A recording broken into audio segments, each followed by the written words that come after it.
1 फरवरी 2021 भारत के वित्त मंत्री निर्मला सीतारमण जी ने पहली बार पेपरलेस बजट पेश किया और पुराने बही खाता के ट्रेडिशन को बदला मेड इन इंडिया टैबलेट से। तो आइए इस बजट के महत्वपूर्ण विषय के ऊपर बात करते हैं जो एक आम भारतीय नागरिक होने के तौर पे आपके लिए जानना बहुत जरूरी है। कोरोना काल में बहुत सारे लोगों के जॉब चले गए थे, तो इस बजट के लिए लोग सोच रहे थे इनकम टैक्स में कुछ छूट जरूर मिलेगी, लेकिन आपको बता दें कि कोई छूट नहीं दी गई। इनकम टैक्स स्लैब और रेट्स में जो भी था कोई बदलाव नहीं किया गया है। सिर्फ 75 साल के ऊपर के लोग जिनके इनकम सिर्फ पेंशन और बैंक इंटरेस्ट से चलता है उनको आईटी रिटर्न फाइल नहीं करना पड़ेगा। एक अच्छी बात यह है कि डिपॉजिट इंश्योरेंस को बढ़ाया गया है। मान लीजिए आप किसी बैंक में 10 लाख रुपए डिपॉजिट किया है और वो बैंक अगर डूब जाता है तो फिर आपको 1 लाख रुपए का इंश्योरेंस मिलता है। अब पुराने एक्ट के ऊपर एक नया अमेंडमेंट लाया जाएगा और जिसमें इस 1 लाख रुपए को 5 लाख रुपए कर दिया जाएगा। पीएमसी और यस बैंक के बारे में आप जानते हैं, प्रॉब्लम्स चल रहे थे, लोगों की मांग भी थी ये सरकार से, तो ये एक बहुत अच्छी बात है।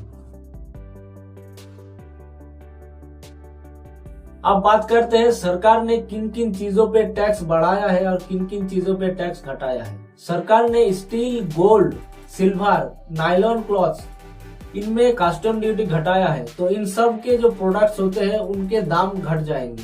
इसके अलावा एग्रीकल्चर के इक्विपमेंट्स जो होते हैं और शूज इनके दाम भी कम हो जाएंगे। सोलर लैंप्स, इन्वर्टर इनके ऊपर कस्टम ड्यूटी बढ़ाया है। इसके अलावा रॉ सिल्क, कॉटन और इलेक्ट्रॉनिक आइटम्स जो बाहर से आते हैं, would palm oil, sunflower oil, soybean oil, apples जो बाहर से आते हैं उनके ऊपर कस्टम ड्यूटी बढ़ाया है, तो इन सब के दाम भी बढ़ जाएंगे। जो इंडिपेंडेंट वर्कर्स होते हैं जैसे independent contractors, construction workers, migrant workers जिनके पास परमानेंट काम नहीं होता, उनके लिए एक पोर्टल बनाने की बात की जा रही है जिसमें उन्हें इंश्योरेंस की बेनिफिट मिले।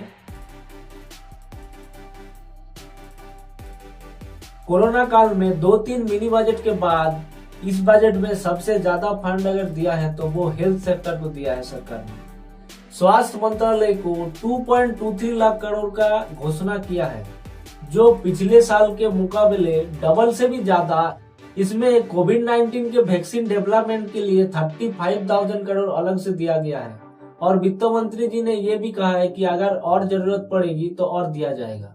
जल जीवन मिशन योजना, इसकी बात 2019 से ही चल रही थी, तो इस बजट में 50,000 करोड़ का अनाउंसमेंट किया गया है जिसके तहत हर घर जल पहुंचाने की बात की जा रही है। इसे 5 साल में पूरा करने का लक्ष्य रखा गया है। ग्रामीण हॉस्पिटल्स के हालात आपको बहुत अच्छी तरह से पता है, अभी उनको डेवलपमेंट की जरूरत है। हॉस्पिटल्स के डेवलपमेंट के लिए पीएम आत्मनिर्भर स्वास्थ्य भारत योजना लॉन्च किया जाएगा। इसमें बजट रखा गया है 64,180 करोड़ के अराउंड, तो ये 6 साल के अंदर खर्च होगा जो हॉस्पिटल्स की डेवलपमेंट के लिए खर्च किया जाएगा। अभी जिस तरह के हालात दिल्ली में चल रहे हैं, जो प्रोटेस्ट हो रहे हैं, तो सरकार को एक बहुत बड़ी अनाउंसमेंट की जरूरत है जिससे किसानों का सरकार के ऊपर भरोसा बना रहे। एग्रीकल्चर सेक्टर के बजट का आधा हिस्सा पीएम किसान सम्मान निधि योजना में जाएगा, जिसमें मिनिमम इनकम सपोर्ट के तौर पे 6,000 रुपया पर ईयर 2 किसानों को दिया जाता है। 1,000 मंडियों को डिजिटल ई-नेम पोर्टल के साथ जोड़ा जाएगा। इसके अलावा एग्रीकल्चरल इंफ्रास्ट्रक्चर फंड दिया जाएगा जिससे एपीएमसी मंडियों की जो बेसिक फैसिलिटी है वो और डेवलप हो और पशुपालन, डेयरी और मछली का पालन और बढ़े, इसके लिए भी और प्रोग्राम बनाया गया है।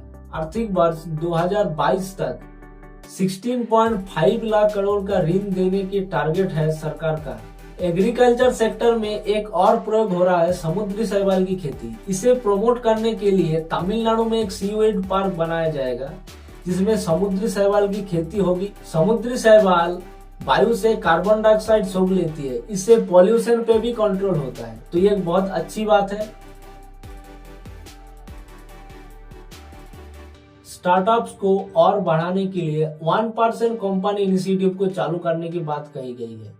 एक इंसान भी कंपनी शुरू कर सकता है बिना किसी रेस्ट्रिक्शन के। एनआरआई भी भारत में 1% कंपनी शुरू कर सकता है, इसके लिए भी बजट में बात कही गई है। इसके अलावा स्मॉल कंपनीज के डेफिनेशन को चेंज किया जाएगा, जिसमें कंपनी का टर्नओवर 2 करोड़ से 20 करोड़ किया जाएगा।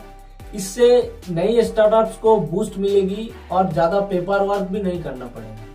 तो ये एक बहुत अच्छा प्रयोग होगा। देश में नए स्टार्टअप्स को बढ़ाने के लिए 1 साल का टैक्स हॉलीडे और बढ़ाया गया है। टैक्स हॉलीडे सरकार की तरफ से एक इंसेंटिव सा होता है, जिसमें सरकार नए बिजनेसेस को ग्रो करने के लिए शुरू में टैक्स में छूट देती है। बीमा कंपनियों में विदेशी विनियोग बढ़ाने के लिए इंश्योरेंस एक्ट 1938 को अमेंड किया जाएगा। पहले क्या होता था, विदेशी कंपनियां भारत में 49% तक ही ओनरशिप ले सकती थी। अब इसे बढ़ाकर 74% किया जाएगा। तो जो 50% से ज्यादा होगा तो फिर मालिक भी बन सकते हैं, तो इससे विदेशी विनियोग भी और बढ़ेगा। तो एक बहुत अच्छा प्रयास है। वित्त मंत्री जी ने एमएसएमई सेक्टर्स के नुकसान को रिवाइव करने के लिए 15,700 करोड़ का एक अलग से फंड दिया है। मैन्युफैक्चरिंग सेक्टर को बूस्ट करने के लिए 1.97 लाख करोड़ की पैकेज की घोषणा की है। ये आत्मनिर्भर भारत प्रोग्राम के तहत अगले 5 साल में खर्च किया जाने वाला है। कोरोना के लॉकडाउन के टाइम पे ऑटो सेक्टर को पर डे 2300 करोड़ का लॉस हो रहा था। अप्रैल के महीने में एक भी पैसेंजर व्हीकल नहीं बिका। इस मंदी के दौर में जो नुकसान हुआ उसको रिवाइव करने के लिए सरकार अब व्हीकल स्क्रैपिंग पॉलिसी लाई है। पुराने अनफिट वाहनों को रास्ते से हटाने के लिए पॉलिसी लाई गई है। पर्सनल यानी निजी वाहने अगर 20 साल पुरानी है और कमर्शियल यानी व्यावसायिक वाहन अगर 15 साल पुराने हैं तो उसे फिटनेस सेंटर में टेस्ट से गुजरना पड़ेगा। इस पॉलिसी से रास्ते से पॉल्यूशन वाली गाड़ियां तो जरूर हट जाएगी और ऑटो सेक्टर में नई गाड़ियों की मांग बढ़ेगी। एनआईपी यानी नेशनल इंफ्रास्ट्रक्चर पाइपलाइन भारत में आर्थिक सामाजिक बुनियादी ढांचा परियोजना का एक समूह है। इसमें एनर्जी, रोड, अर्बन प्रोजेक्ट्स होते हैं, वो 5 साल या फिर 10 साल के जो प्रोजेक्ट्स होते हैं वो इनमें आते हैं। पहले ये 6,835 प्रोजेक्ट थे, अब इसमें और प्रोजेक्ट्स ऐड कर दिए गए जिससे अब ये 7,400 प्रोजेक्ट्स हो गए हैं। ऑलरेडी इसमें 217 प्रोजेक्ट्स तो कंप्लीट भी हो गए हैं। इनमें तमिलनाडु, वेस्ट बंगाल, आसाम, केरला के 4 बड़े बड़े हाईवेज भी है जो इस बजट में ही अनाउंस किया गया है। 100 नए सैनिक स्कूल्स की सेटअप किया जाएगा एनजीओ और प्राइवेट स्कूल्स के साथ। इसके अलावा ट्राइबल एरियाज में एजुकेशन को और बढ़ाने के लिए 750 एकलव्य मॉडल रेसिडेंशियल स्कूल को बनाया जाएगा। एक सेंट्रल यूनिवर्सिटी ले में बनाने की भी बात कही गई है। इसके अलावा नेशनल रिसर्च फाउंडेशन जो कि पिछले साल की घोषणा हुई थी, सर्च में क्वांटिटी और क्वालिटी को और बढ़ाने के लिए 50,000 करोड़ का बजट रखा गया है। ये 5 साल में खर्च किया जाएगा। न्यू एजुकेशन पॉलिसी लागू करने से पहले 15,000 स्कूल्स को इंफ्रास्ट्रक्चर डेवलप करने के लिए फंड दिया जाएगा। तो ये एक बहुत अच्छी बात है। इंडस्ट्री की बात आई तो पीछे पीछे प्राइवेटाइजेशन की बात भी आई। इस आर्थिक वर्ष 2021 की फिजिकल डेफिसिट 9.5% है और इसे 2026 तक 4.5% करने की बात की जा रही है सरकार की तरफ से। तो प्राइवेटाइजेशन पे बात करने से पहले थोड़ा सा फिजिकल डेफिसिट पे बात कर लेते हैं। फिजिकल डेफिसिट का मतलब है सरकार का कुल आय और कुल व्यय का बीच का अंतर। ये ज्यादा होने का मतलब है सरकार अपने साधनों से अधिक खर्च कर रही है, तो हमेशा इसे कम रखने की कोशिश की जाती है।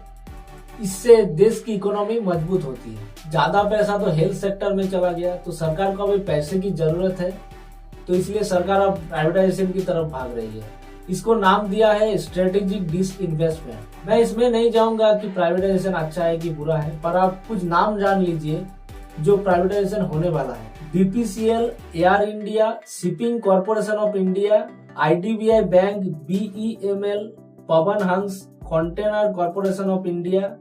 इसके अलावा एलआईसी में गवर्नमेंट के अपने एसेट्स भी बेचेंगे। भविष्य को देखते हुए गवर्नमेंट ने एक नेशनल हाइड्रोजन मिशन लॉन्च किया है। इससे रिन्यूएबल एनर्जी सेक्टर को और बूस्ट मिलेगी।